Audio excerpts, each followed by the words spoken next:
Merci d'être là. Effectivement, c'est toujours un plaisir d'accueillir la commission IoT de l'Axel.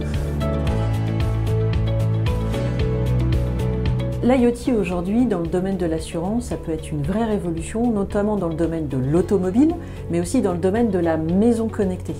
Donc ça nous amène à réinventer un certain nombre de services, à nous replacer dans le quotidien de nos clients en leur proposant non seulement des services qui sont adaptés à leur mode de conduite ou à leur style de vie, mais aussi en jouant un rôle beaucoup plus actif en termes de prévention.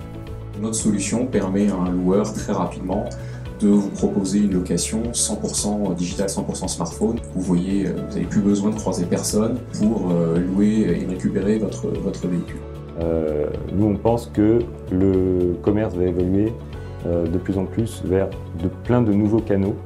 Et donc, la maison et la voiture vont faire partie intégrante de ces nouveaux canaux qui devront être adressés demain de plus en plus par les commerçants pour mieux cibler et mieux atteindre les clients. Les services connectés, on pourrait se dire que il y a deux maîtres mots pour diriger ça. Il y a un mot qui s'appelle la glocalisation, de global and local. Donc on a besoin de trouver des solutions qui puissent être diffusées dans des voitures qui sont fabriquées partout dans le monde, vendues partout dans le monde, mais qui puissent amener des services personnels et locaux. Le deuxième challenge, c'est la coopétition. C'est comment faire de la coopération entre compétiteurs. Les freins à lever pour faire évoluer des nouveaux modèles économiques, c'est surtout travailler en écosystème. Faire rencontrer des startups et des grands groupes autour de gros projets. Et nous, c'est pour ça qu'on est vraiment dans cette démarche-là, puisque nous, on apporte du service, on apporte du collaboratif, on apporte une communauté qui est sensibilisée à ces nouveaux usages et qui vont s'interconnecter avec tous les projets qui vont émerger sur le territoire. Nous, on pense que dans notre domaine, en tout cas, il n'y a pas d'évolution profonde des modèles économiques.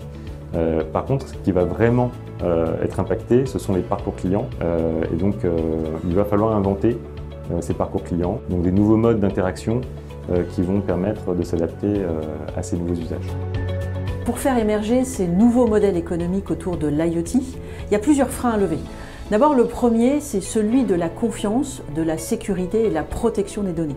Si on veut établir cette confiance, il est absolument nécessaire d'être clair sur l'utilisation des données et d'avoir une espèce de contrat entre une compagnie d'assurance par exemple et ses clients sur ce que vont devenir leurs data et comment elles vont être utilisées.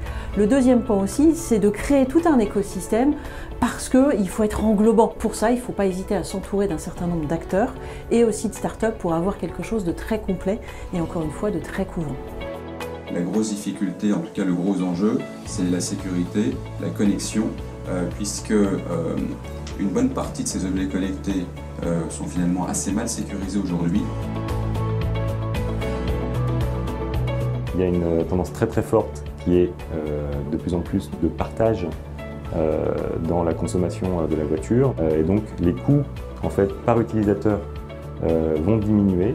Et donc libérer aussi du pouvoir d'achat. Sur les 3-4 ans à venir, notre vision, c'est que le collaboratif va être indispensable, puisque déjà on voit bien qu'il y a une évolution de la société. L'idée, c'est de fusionner le monde collaboratif, les usages collaboratifs dignes de bon sens, de convivialité, et les usages connectés, poussés par l'IoT ou les nouvelles technologies. Et en tout cas, cette fusion des deux-là fera un monde plus durable et solidaire.